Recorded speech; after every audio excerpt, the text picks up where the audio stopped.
क्या हमें सुबह शाम रात दिन खुश रहना चाहिए या फिर रोना चाहिए या फिर जैसा चल रहा है वैसे चलने देना चाहिए और इसमें कोई जो है इंटरफेयर नहीं करना चाहिए। मतलब जो जैसा है चल रहा है उसको स्वीकार कर लेना चाहिए। ठीक है, सर्वप्रथम तो ये है कि अगर हम स्वीकार कर सकते हैं ना तो तब तक सारी झंझट ही खत्म हो गई। पर समस्या ये है कि हम स्वीकार ही नहीं करना चाहते हैं। हम चीज़ों को नहीं स्वीकारते हैं। हम चाहते ही नहीं है कि कभी हम चीज़ों को स्वीकारें और चीज़ें जो है जिस तरह से चल रही हो सही है। हमें हमेशा लगता है कि जो हम कर रहे हैं और जो हो रहा है वो सही नहीं हो रहा है। समस्या यहीं से शुरू होता है। जब तक हमें ये नहीं पता चलेगा ना कि जो हो रहा है वो हमारे भले के लिए हो रहा है और जो हम कर रहे हैं वो भी अपने भले के लिए कर रहे हैं, तब तक कोई चीज़ बदलने वाला नहीं है। मतलब सिंपली आप समझिए कि अगर आपको ये पता नहीं है कि आप जो कर रहे हैं वो अच्छा कर रहे हैं और फिर भी कर रहे हैं, तो आप कितना दिन तक कर पाएंगे उस चीज़ को? बहुत, मुझे नहीं लगता कि आप ज़्यादा दिन तक उस काम को कर पाएंगे। तो मन में ये विश्वास रखना ज़रूरी है कि हाँ, ये जो काम कर रहा हूँ इससे मेरा बेहतर होगा, बेहतरीन चीज़ें हासिल होंगी हमें। और वो बेहतरीन चीज़ें क्या होंगी? प्रसन्नता, कि मैं ये करना चाह रहा था और ये मैंने किया। बस यही तक जो है कर्म आपके प्रभाव, मतलब इसी तक, इतने ही दूर तक आपके जो है में कर्म है कि आप चाहते थे और किए। उसके बाद क्या होगा वो आपके अधिकार क्षेत्र में नहीं आता। इस बात को समझ लेना है। अगर आप इस बात को समझते तो जीवन जो है सुखमय रहेगा। अब देखिए समस्या क्या है कि हम लोग जो सुख सुख सुख कहते हैं तो आखिर सुख होता क्या है? जैसे मेरे पिताजी के लिए सुख जो है एक तरह से देखा जाए तो कुछ और हो सकता है, भाई के लिए सुख जो है कुछ और हो सकता है, मेरी माता के लिए सुख का कोई और परिभाषा हो सकता है, मेरे लिए सुख की परिभाषा कुछ और हो सकती है, और नॉर्मली जो ये वीडियो देख रहा है उसके मन में तो सुख का परिभाषा बस पैसा ही हो सकता है या फिर कुछ और भी हो सकता है। ठीक है, लेकिन जेन्युइनली जो है ज़्यादातर लोगों का जो सुख का परिभाषा जो है, सुख जो है वो पैसे से ही होता है। देखिए अल्टीमेट तो कुछ भी नहीं होता। मतलब अगर आप किसी चीज़ को जब अल्टीमेट कहते हैं ना कि ये सर्वोपरि है, बस वही गलती हो जाता है। कोई चीज़ सर्वोपरि नहीं है, हमें हर एक चीज़ की आवश्यकता पड़ती है, ये सत्य है। और कुछ चीज़ों की आवश्यकता हमें ज़्यादा पड़ती है। जैसे अगर आप देखेंगे तो धन की आवश्यकता हमें ज़्यादा पड़ती है, क्योंकि हर कार्य में धन की आवश्यकता होती है। चाहे आप पूजा करवाएं, चाहे आप मतलब जो है हवन करवाएं, या फिर आप जो है कि घर बनवाएं, या फिर बच्चों को स्कूल में भेजें, या ट्यूशन्स लगवाएं, या कुछ भी काम करें, उसमें पैसे की आवश्यकता होती है। तो इसलिए पैसा तो महत्वपूर्ण हो ही जाता है।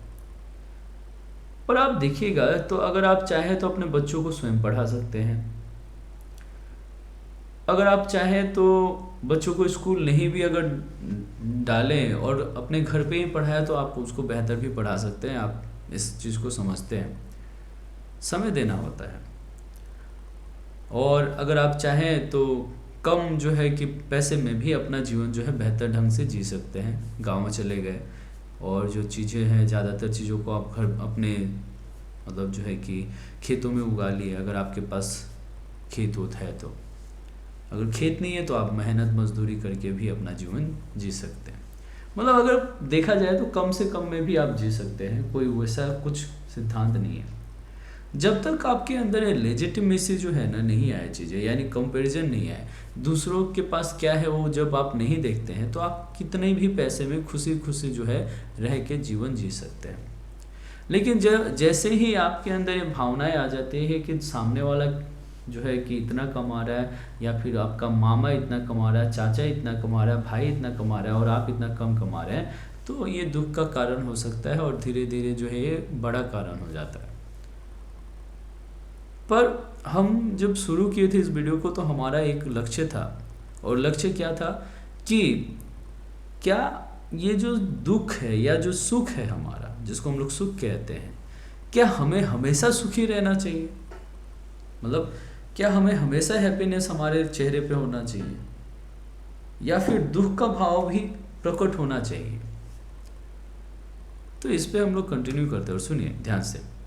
देखिए, चाहे सुख हो या दुख हो, ये भावनाएं हैं, ये जो है प्रेजेंट स्टेटस है उस चीज़ का, भावना का, कि फिलहाल आपका मूड कैसा है, माहौल कैसा है, उसके अनुरूप आप जो है एक रिस्पॉन्स कर रहे हैं चीज़ों को। तो दुख का होना कोई बुरा चीज़ तो नहीं है। देखिए, जब तक दुख नहीं होगा तब तक आपको सुख की अनुभूति भी नहीं होगी। जैसे बताने के लिए मेरे पास बहुत सारी चीज़ें हैं। एक छोटा सा चीज़ अगर मैं बताना चाहूँ आपको, कि एक समय था जब मेरे पास समय जो है कि बहुत कमी हुआ करती थी, यानी मेरे पास बहुत कम समय बचते थे खुद के लिए। और अब जो है मेरे पास ठीक ठाक समय रहते हैं खुद के लिए। तो मैं, जब मेरे पास बहुत कम समय रहते थे ना, तो मैं बहुत चिढ़ता था अपने से, मतलब अपने आप से बहुत चिढ़ होती थी कि आखिर कर क्या रहा हूँ, मेरे पास समय क्यों नहीं खुद के लिए। और आज जब है तो आज कुछ ज़्यादा ही जो होता है ना, ज़रूरत से ज़्यादा ही समय है, तो फिर आज भी कभी कभी ऐसा लगता है कि क्या इतना समय की आवश्यकता है क्या मुझे। लेकिन इस बार मैं गलती नहीं करने वाला। इस बार मैंने इस चीज़ को यूटिलाइज करने का निर्णय जो है निश्चय कर लिया है। तो इस बार जो है मैं इसको डिवाइड कर रहा हूँ, धीरे धीरे जो है दिखेगा भी ये चीज़ें, क्योंकि बहुत सारा काम कर रहे हैं हम लोग। तो डिविजन्स कर रखा है कि इतना समय जो है इस काम के लिए है, इतना समय इस काम के लिए, और बाकी समय का अभी भी निश्चित नहीं है। यानी लगभग जो है 24 घंटे में से जो है 6 घंटे किसी और काम के हैं, 6 घंटे किसी और काम के हैं, और बाकी के जो है 12 घंटे जो है वो मेरे पता नहीं मैं उस चीज़ का क्या करता हूँ। मतलब कभी उसमें से 4 घंटे यूटिलाइज होता है, तो कभी 8 घंटे यूटिलाइज हो जाते हैं। तो यूटिलाइजेशन हो रहा है, पर उतना जो है रेट जो है उतना ज़्यादा सही नहीं है। जो बोलते हैं ना कि इफ़िशियंसी उतनी अच्छी नहीं है, लेकिन हाँ हो रहा है, और कुछ समय में ये पूरी तरह से हो जाएगा। तो हम नॉर्मली ये कहना चाह रहे हैं कि ये समझ पाना कि आपको क्या आवश्यक है, क्या चाहिए, इसके लिए सवाल पूछना ज़रूरी है। और सवाल आप तभी पूछ पाएंगे जब आप सुख और दुख को समझेंगे कि आखिर सुख क्या है और दुख क्या है।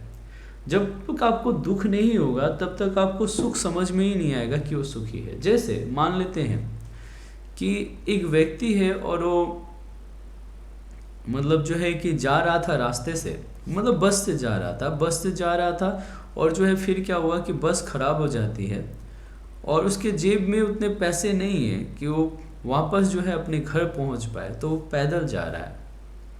उसी वक्त उसको याद आया कि उसके घर पे एक कार पड़ा हुआ है जहाँ ड्राइवर भी है, और वो कॉल करता है और ड्राइवर जो है कार लेके आता है और वो फिर चला जाता है उससे। तो उस समय जो उसको अनुभव होगा वो सुख का अनुभव होगा कि उसके पास कार है। दूसरा केस रखते हैं कि उसके पास जो है कि पैसे थे जेब में, और जो है एक गाड़ी जा रही थी और उस पर वो जो है बैठ के चला जाता है, घर पहुंच जाता है।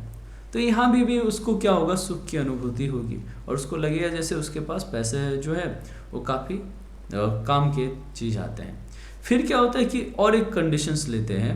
कंडीशंस ऐसा है कि एक बाइक वाला जा रहा था और उससे वो लिफ्ट मांगा और लिफ्ट मिल गया, और बाइक वाला उसी के घर के पास मतलब आसपास का एरिया का था, और वहाँ तक उसको लिफ्ट मिल गया, यानी लगभग उस बाइक वाले भाई साहब ने उसको उसके घर तक पहुँचा दिया। तो ये भी सुख की अनुभूति है, यहाँ तो उसके पैसे भी नहीं लगे। फिर और एक कंडीशंस लिखते हैं कि वो रास्ते से चल रहा था, उसका दोस्त जो है गाड़ी से आ रहा था, और जो है फिर उसने रोका गाड़ी और फिर उसको अपने गाड़ी में बैठाया और लेके घर ड्रॉप कर दिया। तो ये भी सुख हो सकता है। मतलब देखा जाए तो जनरली कि ये ज़रूरी नहीं है कि आपके पास पैसा होगा तभी आप सुखी रह सकते हैं। आपके दोस्त हो सकते हैं अच्छे तो भी आप सुखी रह सकते हैं, या फिर आपके कर्म अच्छे हो सकते हैं तो भी आप सुखी रह सकते हैं। तो अक्सर जो है देखा जाएगा, देखते हैं हम लोग कि कभी कभी जो है अकस्मात रूप से हमें हमारी मदद करने के लिए कोई व्यक्ति आ जाता है, या फिर कोई व्यक्ति हमें ऐसे देखता है और फिर रुक जाता है। तो देखिए, जैसे मेरे साथ भी कभी कभी होता है कि मैं किसी चीज़ को देख के एकदम से भौचक्का रह जाता हूँ कि मुझे करना है, जबकि मैं जब घर से निकला था तो उस काम को करने के लिए नहीं निकला था, मैं किसी और काम को करने के लिए निकला था। लेकिन कुछ ऐसे परिस्थिति आती है जिसको देख के लगता है कि मुझे ये करना चाहिए और फिर मैं वो करता हूँ। तो जो लोग कहते हैं ना कि भगवान नहीं होते, देखिए वो भावनाएं आना अंदर से, जैसे पूछ लेना किसी से कि आपको घर तक छोड़ दे क्या, मतलब लड़की के हम नहीं कह रहे कि लड़की को तो कहिएगा तो उसको लगेगा कि ये तो छेड़ रहा है, इस तरह का चीज़ हो सकता है। लेकिन लड़के तो इस तरह की चीज़ें नहीं मानते हैं क्योंकि लड़कों को लगता है हेल्प है वो। तो मेरा कहना ये है कि जो संभावनाएं होती हैं सुख और दुख, और जो ये हमने 2 3 4 इंसिडेंट बताया उसमें साफ साफ झलक रहा है कि आपके पास क्या है, वो अगर जो चीज़ है आपके पास और सही समय पे आपका काम आ जाता है तो आप खुश हो जाते हैं। तो उसी तरह से शिक्षा है, शिक्षा आपके साथ हमेशा रहती है, तो आपको तो खुशी मिल ही सकती है हमेशा। लेकिन क्या हमें हमेशा खुश रहना है? तो मेरा जवाब तो ना है। मैं नहीं चाहता कि हमेशा हम लोग खुश रहें। उसका रीज़न ये है कि अगर हम लोग हमेशा खुश रहेंगे तो हमें दुख पता ही नहीं होगा कि क्या होता है, और दुख पता नहीं होगा तो हम लोग सुख ही कैसे देख सकते हैं, समाज को हम सुख कैसे दे सकते हैं? क्योंकि हमें तो लगेगा ही नहीं कि अच्छा ये दुख है। तो हो सकता है हम लोग दूसरों को दुख दे रहे हों और हम लोग को पता ही नहीं चल रहा हो। तो इसलिए सुख दुख का जो है संतुलन रहना ज़रूरी है। और मैं यही कहूँगा कि एट लास्ट कि सुख हो या दुख हो, कार्य जो है करना ज़रूरी है, हमें अपना कार्य करते रहना चाहिए, और जो है सुख दुख जो भी है उसको हमें भोगना है और अपना कार्य को करना है बस। और निरंतर ये प्रयास करना है कि अपने आप को ये समझा पाए कि ये वक्त जो है कुछ समय का है और इसके बाद फिर दूसरा वक्त आएगा, और चाहे ये वक्त हो या फिर दूसरा वक्त हो, हमें अपना कार्य करना है बस। यही सबसे बड़ा खुशी और सुख का बात यह है कि आप अपना कार्य को कर पा रहे हैं। इससे बड़ी खुशी और कुछ नहीं है दुनिया में। तो चाहे जो कोई आपको कुछ भी ज्ञान दे के चला जाए या फिर कुछ भी कह दे, याद रखिएगा जो आप काम करना चाह रहे हैं आप काम कर रहे हैं, चाहे आप दुखी दुखी कर रहे हैं या सुखी सुखी कर रहे हैं, वही एक्चुअल में सुख है, हैप्पीनेस है कि आप कर रहे हैं उस काम को। तो स्टे ट्यून, व्हीलर चॉइस, और जो है अपना ख्याल रखिए, अपने बच्चों का ख्याल रखिए, अपने परिवार का ख्याल रखिए और इस देश का ख्याल रखिए। Thank you for connecting wheeler choice.